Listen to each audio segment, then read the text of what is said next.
An SUV that looks sensual and voluptuous. The looks of this car put Audi Q5, BMW X3 to shame. Ladies and gentlemen, a very warm welcome to Alfa Romeo Stelvio. Well, let's hop in and see how sexy this hot Italian mama feels to drive. Named after a mountain pass in the Italian Alps, this SUV will positively surprise all the non-SUV lovers. And why? Because the steering and handling in this car is simply phenomenal.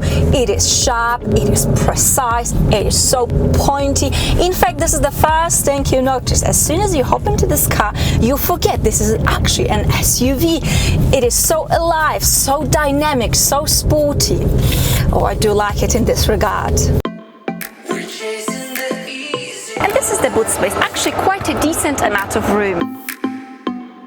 What is also very sharp, not in a great way, are the brakes. We have what's so-called electronically controlled braking system. First of all, the efficiency is just about average. Second of all, they are so grabby and so greedy. It is actually the opposite of being smooth. Alright, let's see what we've got under the bonnet. 2-litre turbocharged petrol engine that produces 280 horsepower, 400 Nm of torque, 0 to 100 is only 5.7 seconds, and the maximum speed is 230 km an hour.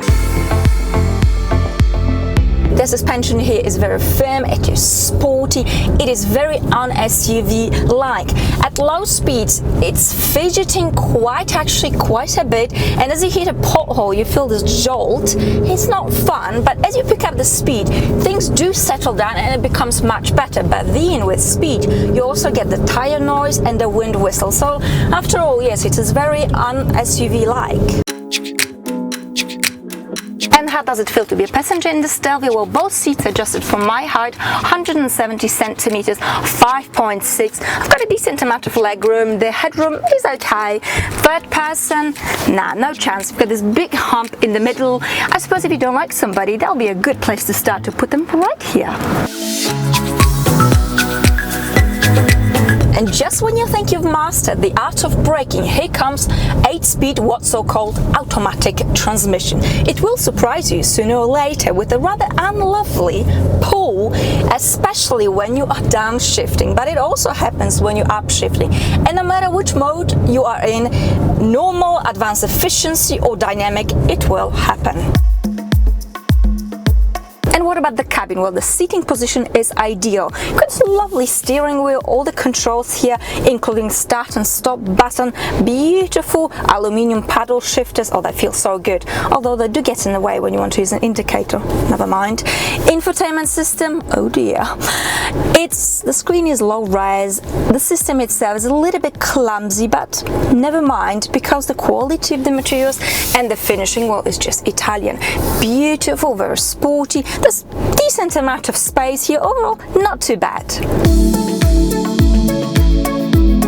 And we've got the same story with the startup. You feel this jolt that I can compare actually to myself when I was learning how to drive. I mean, imagine this, right?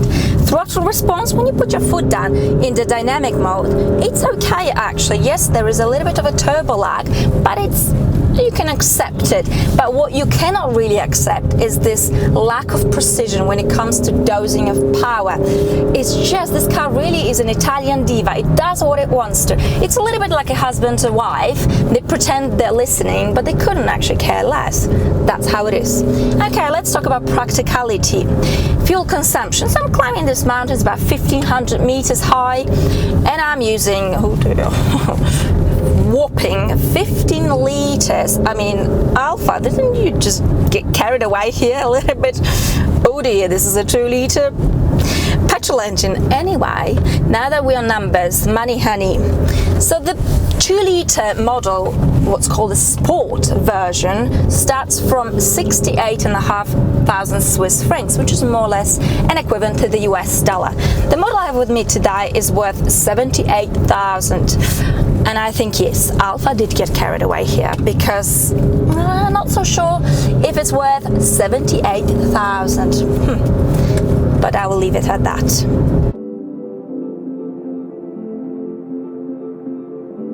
Anyway, let's stop whinging because there are few areas in which Stelvio really excels. And one of them being is the nearly perfect weight distribution. So this is a four-wheel drive, but the weight distribution is actually 49 to the front and 51 to the rear. And this translates into superb, phenomenal, sensational agility. I mean, honestly, this is an SUV for Christ's sake, but it just feels so good. I like it. So in most cars, when you turn, the wheels actually rotate and they angle a little bit as well. But here, in this regard, the suspension is very, very clever because the wheels stay completely flat. And this means more contact with the road for the tire, and that translates into increased grip. And the grip in this car, oh, honestly, yeah. I can't complain here because I can only really celebrate this grip, honestly. You see, if you're buying with your eyes only, this car will cast a spell over you very, very quickly. And by the time you know it, well, you are in a relationship. In a relationship that you might have not initially signed up for. It's like meeting a very good-looking person that has a lot of baggage. I mean, how do you say that there are some issues going on? Well, it's difficult. This is exactly how it feels for me to tell you a couple of things that are not so great about this car. But I've got to do what I've got to do. So when you're buying an SUV, you're looking for comfort, luxury, space.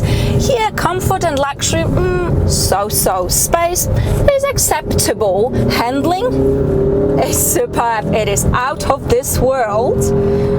Despite the little issues, this car puts a huge smile on my face, honestly.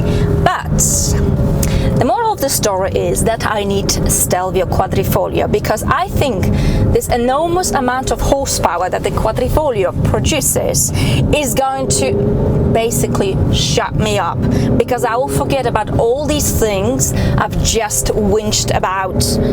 It's all about the right fit in life, isn't it? Especially when selecting a car. So this really brings me to the end of this video.